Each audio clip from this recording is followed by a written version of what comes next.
ভিতরে চল একটু চল, অনেক জায়গা আছে। দিদি আছে তো, দিদি টয়লেট যাবে, আছে দিদি টয়লেট যাবে, সেখানে নাচো নাচো নাচো নাচো।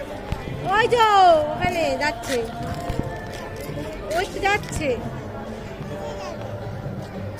ঠাকুর দেখতে যাচ্ছে।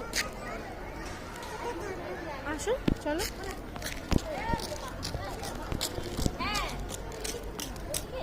আস্তে আস্তে চলো, আস্তে আস্তে উঠবে। হ্যাঁ খেয়ে খেয়ে নিতে পারছি তোমার। ওই দেখো ভোলেনাথটা,